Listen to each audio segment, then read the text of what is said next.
So she talking about how she's 39, she about to be 40, she looking for a man. How you gonna get a man talking like this?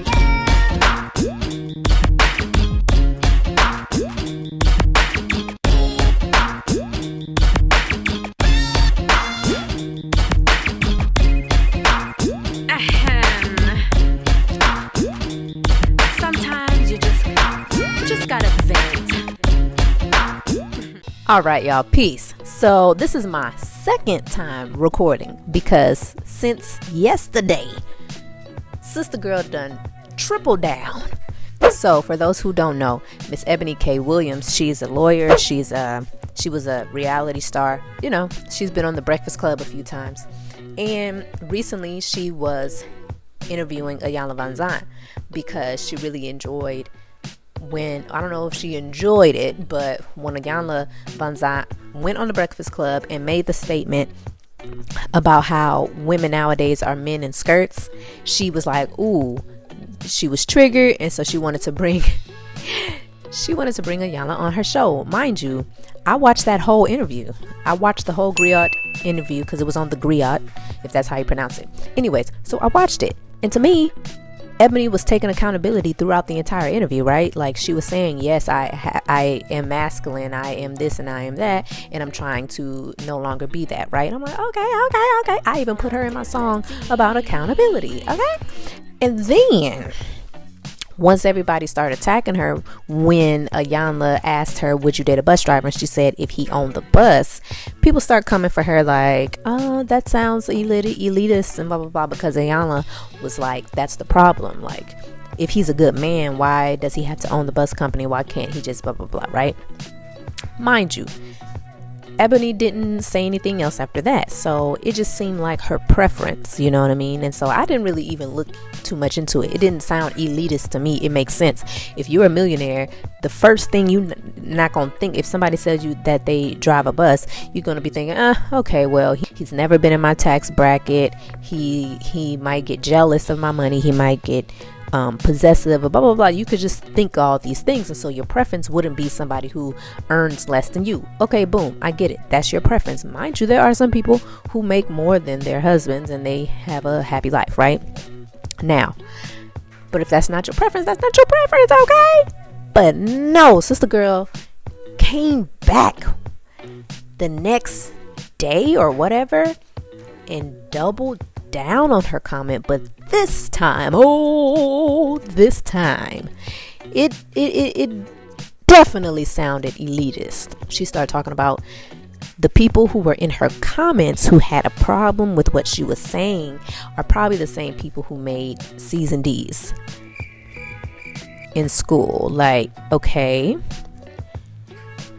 that statement in and of itself is offensive because there are so many smart people who make C's and D's, not because they're not intelligent, but because of the system the school has, like because of learning disabilities, because of like all kinds of things, because of what's going on at home. A lot of times it might not have nothing to do with them being smart at all. And George W. Bush made C's and D's and he became the president of the United States. Yeah, sometimes people just be places because of privilege. So really at the end of the day, the C's and D's don't matter. Steve Harvey just did a show with Shannon Sharp and he talked about how he was like the bottom of his class, right? So, and we know Steve Harvey is the most successful black man in America. So come on. So that in and of itself was like, and then she said, you know, that she doesn't want black people to settle for mediocre and average and whatnot. So people are like, okay, now it seems like you are calling bus drivers and essential workers mediocre. And that's offensive because you could weaponize that term, right? You and The Breakfast Club came after her for those comments about being average and mediocre, because they're like, how is it that an essential worker is average or mediocre? Like, why do they have to be average and mediocre or less than you or a lower class because you are an entertainer or a lawyer or whatever? When you think about black towns like Black Wall Street, right? And there were other black towns because, listen, this was pre-integration, so everything was segregated. Black people own their own restaurants, own their own bus companies, own their own banks, own their own everything, because we had to at the end of the day. So in those societies, you had just black people who were decent people who had to keep the society running. You have to have a bus driver, you have to have a postal worker, you have to have a sanitation worker, you have to have all these things to run a community and a society. So just imagine you back in the Reconstruction era, and you is a black woman who is a dentist or something, and she's looking down on the sanitation worker. Y'all are all in the same boat. It's still oppression going on. And so for her to think, oh, I'm not going to marry the sanitation worker, it wasn't like that. You had people just paired up, and they were decent people. And I'm not saying that they were all perfect. Like, everybody's not perfect. It doesn't matter if you're a lawyer, a doctor, a sanitation worker. There are still very mentally narcissistic people out there. And a lot of times the very men that she talking about that she won't are just as narcissistic. So going back to Sister Eboni, what she was saying, I get it. Like in the first part, when she first told Iyanla, like she prefers him to own the bus, we get it. You are literally lying if you're saying, why would she say that? Now, you know good and well, if you're a millionaire, your first preference is not going to be a man who makes less than you, or way less, like significantly less than you. Like, that's not what your first choice is. Now, if it just so happens that he makes less than you and you love him, that's beautiful. But don't act like what she said was weird when she was on Iyanla. Now, it got weird when she started talking about mediocre, seasoned D's. It's a part of white supremacy that they work for the bus company. Okay. That's when it got weird. But at the end of the day, sister, we got you the first time. And then you should have just ignored the comments, right? But the second time, see, that's when you got under fire. But now, she got on the Breakfast Club, what DJ Envy said. Now you're moving the goalpost. But something that DJ Envy also said on that Breakfast Club interview is that his father, successful DJ Envy's father, was a bus driver at one point. And then Eboni goes to say that her mother, I believe her mother was a bus driver or something. And I'm just thinking to myself, and she's like, and even my mother would call up in here and say that it was a mediocre job.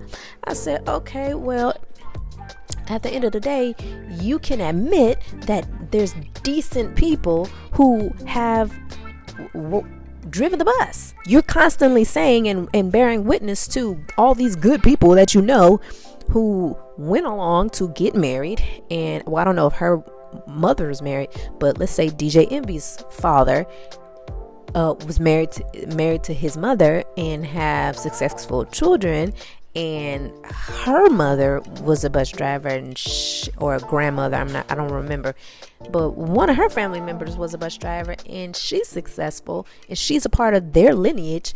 So what makes you think? Anyway, so I'm trying to get us to realize as black women that we have to watch our words. So she talking about how she's 39, she about to be 40, she looking for a man. How you gonna get a man talking like this? And mind you, in her tripling down, she said that she wouldn't mind dating someone who is a bus driver, who owns things on the side or has a plan or real estate, blah blah blah.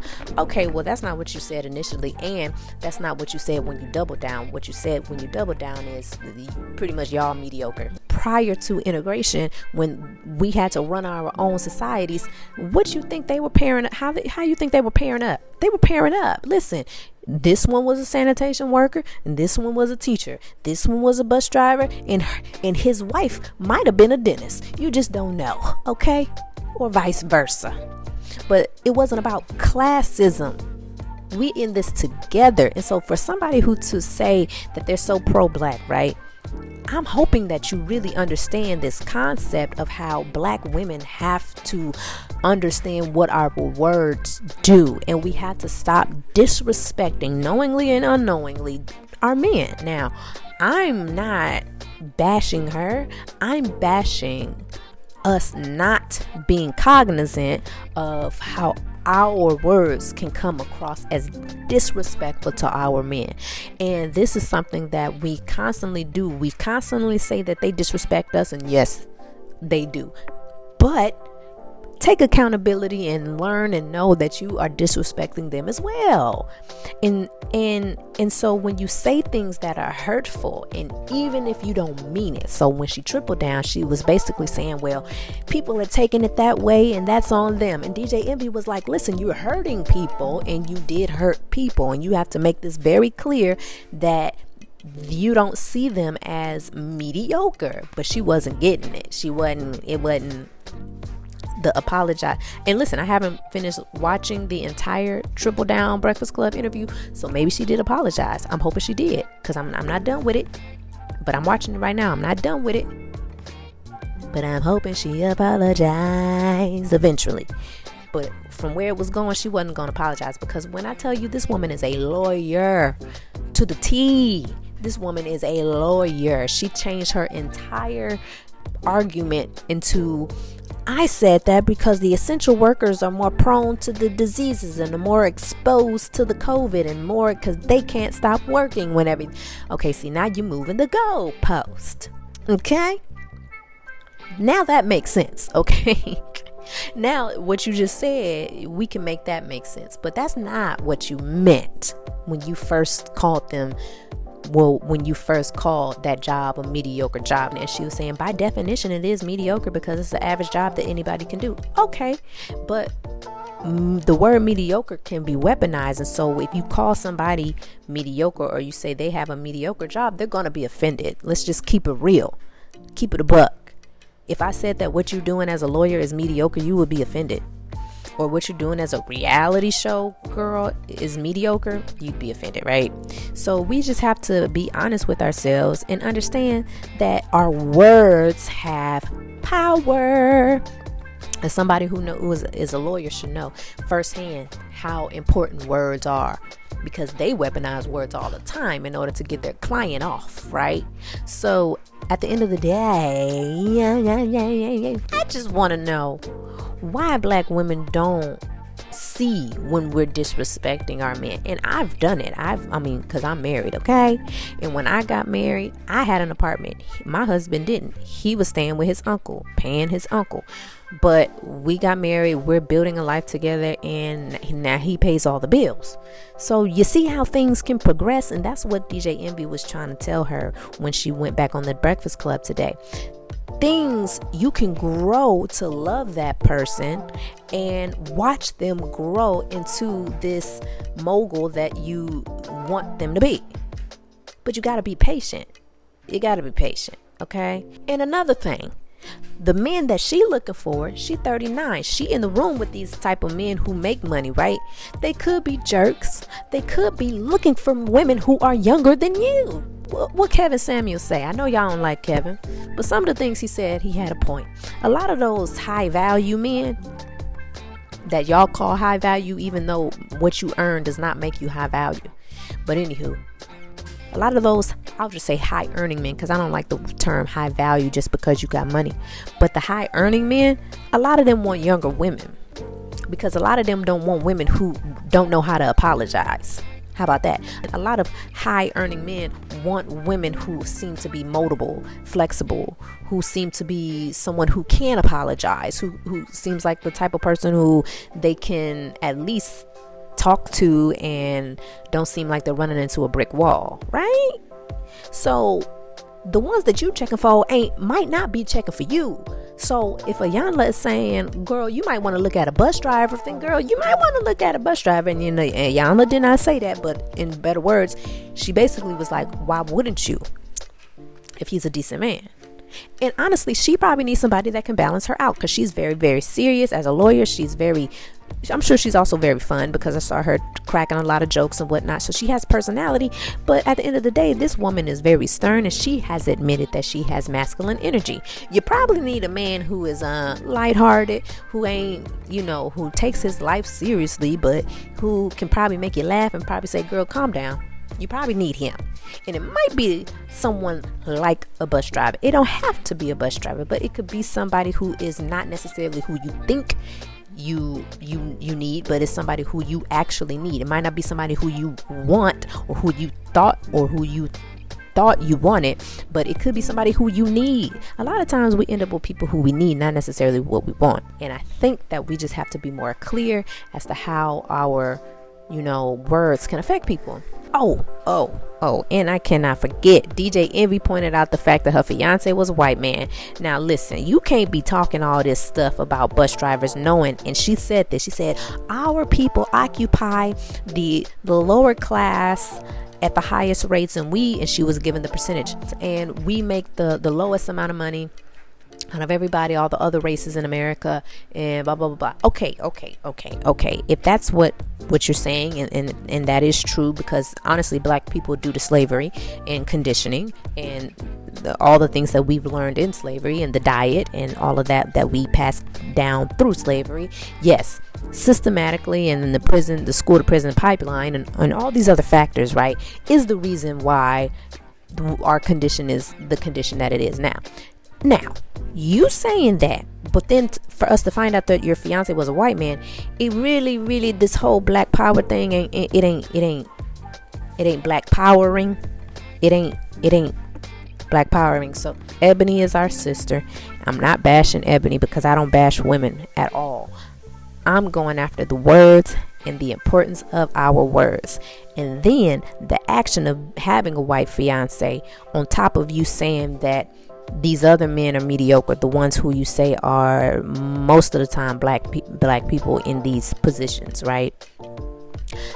But there are black men who are in your position and they think like you, and that's probably repulsive to you. So if the way they think is repulsive to you, then don't you think the way you think is repulsive to them? But essentially y'all are doing the same thing, because a lot of those high earning men, a lot of times they do date out of their race, just like you did. A lot of times they might have an elitist mindset, unfortunately, just like you do, even though you don't want to admit it. But again, this is not about bashing. This is literally just about me pointing out that our words are powerful. Words matter. Context matters. All that matters. So we just gotta be more vigilant on how we word things. And if you really for the black community, you wouldn't be talking down on the black community as a whole when it comes to the different classes, right? And there shouldn't be classes. There shouldn't be classism. We just gotta do better. We just gotta do better. Yeah. I pray that Ebony gets her man, the man of her dreams, honestly. I do. Oh, and let me say this. Y'all heard it first right here. Watch and just know that reality shows are going to be knocking on her door trying to offer her a deal so that she can be the bachelorette of the bus drivers. Watch, and I am not kidding you. You heard it right here, and I want my check. I want a cut of the check, because if y'all see this video and then y'all suddenly get this idea to peep the date on this video, watch. They're going to try to do a show where Ebony is going to date the bus drivers, and we gonna see who's the most eligible bus driver. I'm telling you, they gonna come out with that little reality show, and I hope Ebony bites the bait and gets on the show and tries to date a whole bunch of bus drivers, and they better be decent. They better be the type of bus drivers that can handle an Ebony, okay?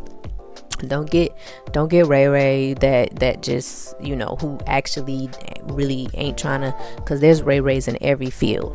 In every field, okay? Don't get the bus drivers that have vision and really